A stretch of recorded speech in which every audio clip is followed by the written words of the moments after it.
திருச்சிற்றம்பலம். நேசம் நிறைந்த உள்ளத்தால் நீலம் நிறைந்த மணிகண்டத்து ஈசன் அடியார் பெருமையினை எல்லா உயிரும் தொலையெடுத்து தேசம் உய்ய திருத்தொண்ட தொகை முன்மணித்த திருவாளன் வாசமலர் மென்கலல் வணங்க வந்த பிறப்பை வணங்குவாம். தில்லைவாழ் அந்தனரே முதலாக சீர்படைத்த தொல்லையதாம் திருத்தொண்டர் தொகையடியார் பதம் போற்றி ஒல்லையவர் புராணக்கதை உலகறிய விரித்துரைத்த செல்வமளி குன்றத்தூர் செக்கிலார் அடி போற்றி. திருச்சிற்றம்பலம். எல்லாம் அல்ல அங்கேற்கண்ணியுடனாகிய அளவாய் சொக்குநாத பெருமானுடைய எப்பற்ற தனிப்பெரும் கருணையினாலும் நமது சமயக்குறவர்கள் சந்தானக்குறவர்கள் திருமறை ஆசிரியர்களுடைய குருவர்களாலும் இன்றைய தினம் கடிந்த வரிசிலையான் கலிக்கம்பன் கலியன் கலர்ச்சத்தி வரிஞ்செயர்கோன் அடியார்க்கும் அடியேன்கிறார். கைத்தடிந்த வரிசிலையான் கலிக்கம்பன் அப்படின்னு நம்ம இன்று சிந்திக்க போகிற நாயன்மாரை நம்ம சுந்தரமூர்த்தி நாயனார் திருத்தொண்ட தொகையில் அருளி செய்திருக்கார். இந்த நாயனார் அவதாரம் செய்ய புண்ணியம் செய்த குலம் வணிகர் குலம்.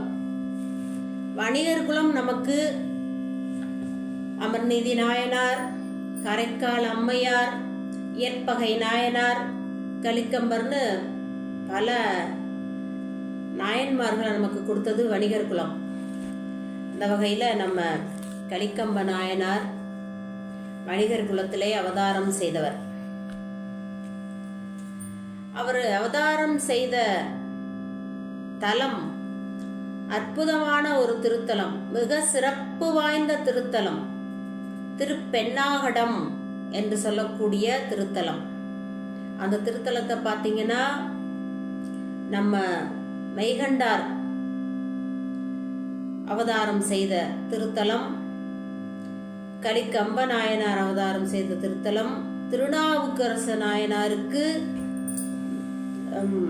சூலமும் இடவக்குறியும் முத்திரை பதித்த அற்புதமான திருத்தலம், கோட்செங்கோட் சோழ நாயனாரால் திருப்பணி செய்யப்பட்ட திருத்தலம். அந்த திருத்தலம் பல சிறப்புகளை உடையது. சாமி பிரளய காளேஸ்வரர் அற்புதமான தலம். அங்க போய் தான் அடியார் பெருமக்கள்லாம் திருநாவுக்கரசருக்கு முத்திரை பதித்த இடமாயிற்றே என்று சொல்லி தன்னுடைய திருத்தோள்கள்ல இடவக்குறியும் சூலக்குறியும் பொறிக்கின்றார்கள். நாங்கள் 2015 அந்த தளத்துக்கு செல்லும் பொழுது அடியேனும் நம்ம நல்லேந்திரன் நல்லு என்று சொல்லக்கூடிய நம்ம திருநாவுக்கரசர் பாடசாலை வைத்திருக்கக்கூடிய நல்லும் 2 பேரும் அந்த முத்திரை பதிக்கக்கூடிய வாய்ப்பை அந்த பெருமான் அருளி செய்தார். அற்புதமான தலம். நம்ம சந்தானக்குறவர்களில் நமக்கு முக்கியமானவர் மெய்கண்டார். 14 சாத்திர நூல்களில் தலையாய நூலை கொடுத்த, சிவஞான போதத்தை கொடுத்த அவர் அவதாரம் செய்த திருத்தலம். அதாவது அதுக்கு எப்படி சொல்வாங்க, அந்த தலத்துக்கு தூங்கானை மாடம் அப்படின்னு சொல்லக்கூடிய தலம். யானையோட பிருஷ்டம் போல, பின்பக்கம் போல அந்த திருக்கோயிலோட அமைப்பு இருக்கும். கோட்செங்கோட் சோழ நாயனார் முற்பிறவியின் சிலந்தியா இருந்ததுனால அவருக்கு அந்த நினைவுனால அவர் யானை நுழைய முடியாத சிறிய வாசல் வச்சிருப்பார். அவர் திருப்பணி செய்தது 74 மாடக்கோயில் சொல்றாங்க. அதுல அந்த கோயிலும் ஒண்ணு. அந்த திருத்தலத்தில் தான் அவதாரம் செய்தவர் நம்மளுடைய கலிக்கம்ப நாயனார். அவர் அந்த தலத்துல எல்லா பணியும் செய்கிறார். ஒரு அடியார் என்னென்ன தொண்டு செய்யணுமோ, என்னென்ன பணி செய்யணுமோ அத்தனை பணியும் செய்கிறார். அந்த பெருமானை மறவாத சிந்தையராக இருக்கணும். அதுதான் மிக முக்கியம். அதுதான் இமைப்பொழுதும் எண்ணஞ்சில். அந்த பெருமானை மறவாத, அவரோட திருவடியை மறவாத சிந்தையராக இருக்கணும். அடியார்களுக்கு சேவை செய்யணும், தொண்டு ஆண்டவனுக்கு தொண்டு செய்யணும், திருக்கோயில்களுக்கு. இந்த எல்லாம் செஞ்சிருக்காரு நம்மளுடைய கலிக்கம்ப நாயனார். எப்படியெல்லாம் அடியார்களுக்கு அன்னம்பாளிப்பு செய்திருக்காரு அப்படின்னா, ஆன அன்பர் தாம் என்றும் அரணார் அன்பருக்கு அமுது.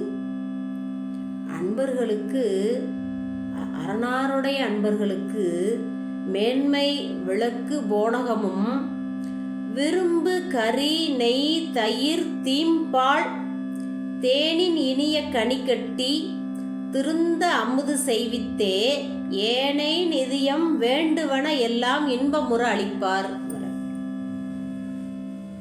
அவங்கள அழைச்சிக்கிட்டு வந்து அவங்களுடைய பாதத்தை விலக்கி பாத பூசை செய்து அவர்களை இல்லத்துக்குள்ள கொண்டு போய் அவர்களுக்கு முக்கணிகளோட எல்லாம் அறுசுவையோட அவங்களுக்கு அமுது செய்வித்து, அது மட்டும் இல்லாமல் அவங்களுக்கு என்ன வேணுமோ கொடுத்து அனுப்பியிருக்கார். எப்படி ஒரு பணி செய்திருக்காரு பாருங்க நம்ம கலிக்கம்ப நாயனார். இந்த பணி அவர் தொடர்ந்து விடாம செய்றார். அப்படி செய்து கொண்டு வரக்கூடிய ஒரு நாள்ல அவருடைய வாசல்ல அடியார்கள் இருக்காங்க. இந்த காட்சியை நம்ம மனதுக்குள்ள நினைச்சு பார்க்கணும்.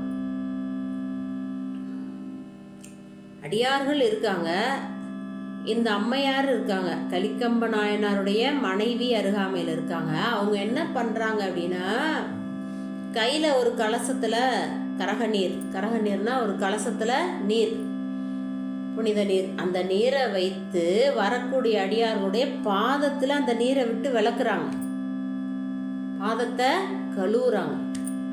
அப்படி செய்யும் பொழுது பார்க்குறாரு, முன்னாடி அவர்கிட்ட வேலையாளாக இருந்த ஒருவர் இப்பொழுது அடியாராக வேடம் தாங்கி வந்து அந்த அடியார் கூட்டத்தில் இருக்கார். அப்ப இந்த அம்மா என்ன பண்றாங்க அப்படின்னா, அந்த வேலையாளாக இருந்து இப்பொழுது அடியாராக வந்திருக்கக்கூடியவருக்கு கரக நீர் வார்க்கிறதுக்கு கொஞ்சம் யோசிச்சு தயங்கியிருக்காங்க. இவங்ககிட்ட வேலை பார்த்துருக்காரு, ஒரு கட்டத்துல வேலைய விட்டு போயிட்டார். அவர் இப்ப சிவனடியார ஆயிட்டார். அடியாருக்கு ஒரு அன்னம்பாளிப்பு வேண்டுவன கொடுக்குறாருன்னு இங்க வந்திருக்காரு. வந்திருக்கும் போது இவங்க எல்லா அடியார்களுக்கும் கணவனும் மனைவியுமாக சேர்ந்து கரக நீர் வார்த்து அவங்களுடைய பாதத்தை விளங்கி இல்லத்துக்கு அழைத்து கொண்டு சென்று அவர்களுக்கு அமுது செய்வித்து அவர்களுக்கு வேண்டுவன கொடுத்து அனுப்புற வழக்கம். அந்த இதுக்கு அவரும் வந்திருக்காரு.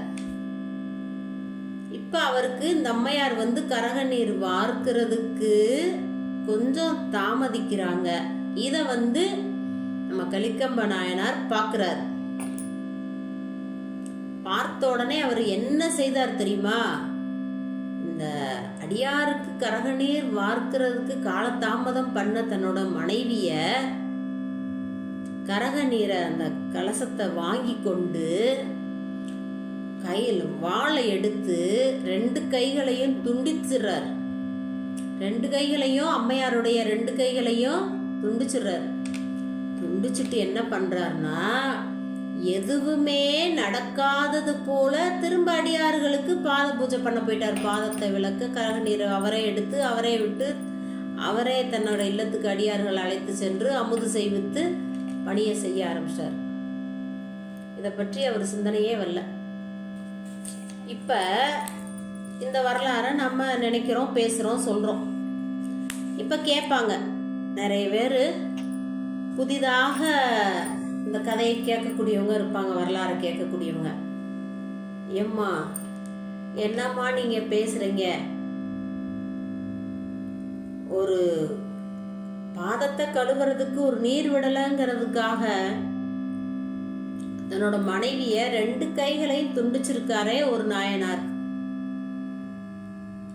அப்புறம் எப்படி அவரை நம்ம ஏத்துக்கிறது? அன்பே சிவன் சொல்றீங்க, எப்படி இந்த மாதிரி பண்ணியிருக்காங்களே, இது என்ன அப்படின்னு கேட்பீங்க, தோணும். ஏன்னா இப்ப இருக்கவங்கலாம் கேள்விகள் கேட்கறதுல மிக வல்லவர்களா இருக்காங்க. அப்படி கேட்கக்கூடியவங்களுக்கு என்ன சொல்ல விரும்புறோம் அப்படின்னா, ஒருவன் தான் எடுத்துக்கொண்ட உயர்ந்த லட்சியத்தை எந்த காரணம் கொண்டும் விடக்கூடாது. அந்த லட்சியத்துக்கு உறுதுணையாக மனைவி இருந்தா ரொம்ப சிறப்பு. ஏன்னா ஒவ்வொரு நாயன்மார்களுக்கும் அவங்கவுங்க மனைவி தான் அவங்க சாதனை செய்வதற்கு உறுதுணையாக இருந்திருக்காங்க.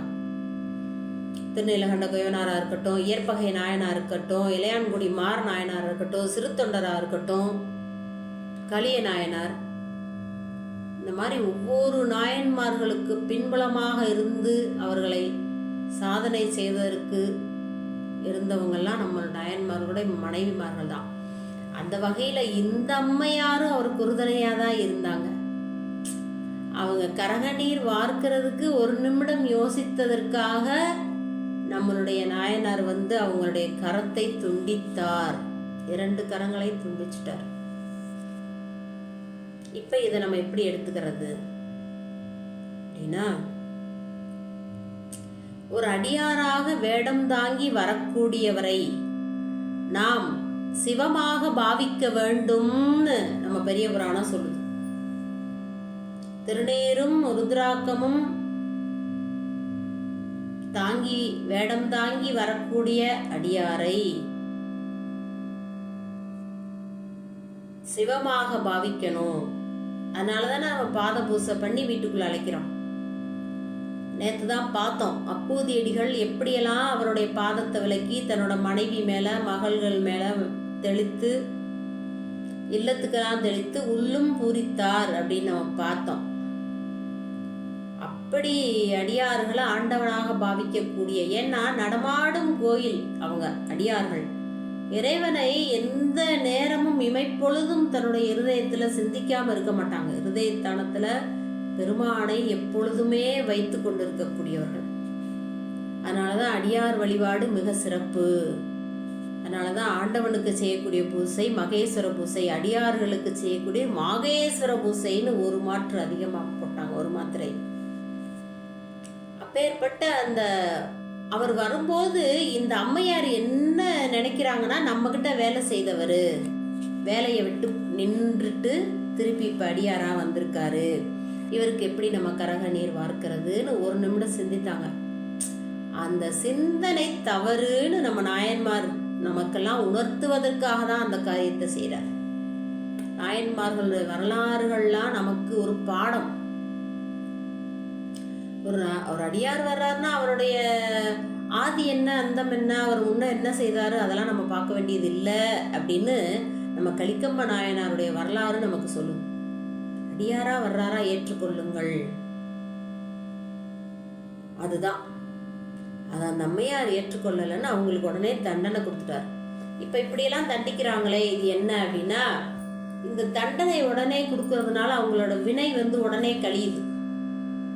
இந்த தண்டனை கொடுக்காம விட்டாச்சுன்னா இவங்க செய்த தவறு, இந்த கரக நீர் வார்க்காம அந்த செய்த அந்த நாயன்மார் மனம், அந்த அடியார் மனம் புண்படும்படியாக நடந்த அந்த நிகழ்வுக்கு இவங்க பல பிறவிகள்ல அந்த வினையை கழிக்கணும். வினை தொடரும். ஏன்னா நம்மளோட பிறவியே வினையின் காரணமாக வர்றதுதான். வினை பிறவி என்கின்ற வேதனையில் அகப்பட்டு சொல்றாருல மாணிக்க வாசகர். அதனால வினையின் காரணமாக இந்த உடம்பு இந்த பிறவி எடுத்திருக்கோம். இதுல நம்ம வினை செய்தா அடுத்து தொடர்ந்து நமக்கு பிறவிகள் வந்து கொண்டே இருக்கும். அதனால அந்த நம்ம நாயன்மார்கள்லாம் என்ன செய்யறாங்க, நம்ம அருளாளர்கள் பெரும் கருணையோடு அந்த இடத்திலே அவங்களுக்கு அந்த வினை கழிது தண்டிக்கிறாங்க. அதுதான் உண்மை. அததான் நம்ம கலிக்கம்ப நாயனாரும் செய்தார். மனைவியோட கரங்களை துண்டிக்கலாமா அப்படின்னு நம்ம கேட்டோம்னா இது பெரும் கருணையோடு உள்ள செயல்தான். இல்லைன்னா பல பிறவிகள்ல அந்த துன்பம் அவங்கள வருத்தம் அனுபவிக்கணும். அப்பயே அந்த தண்டனை கொடுத்துட்டா அப்பயே வினை கழிது, வினையை கழிக்கின்றார். அதுதான் அந்த பெரும் கருணை. பெரும் கருணையோடு நம்மளுடைய கலிக்கம்ப நாயனார் மனைவியோட கரங்களை துண்டிக்கின்றார்.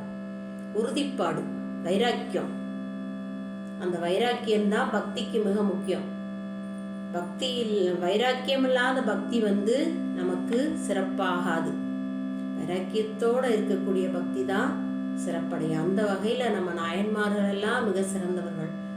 இந்த கரிக்கம்ம நாயனார் பலகாலம் அடியார்களுடைய தொண்டும் திருக்கோயில் தொண்டும் ஆண்டவனுடைய தொண்டும் செய்து இந்த நல்ல நாளிலே இறைவனுடைய திருவடியை அடைந்தார்.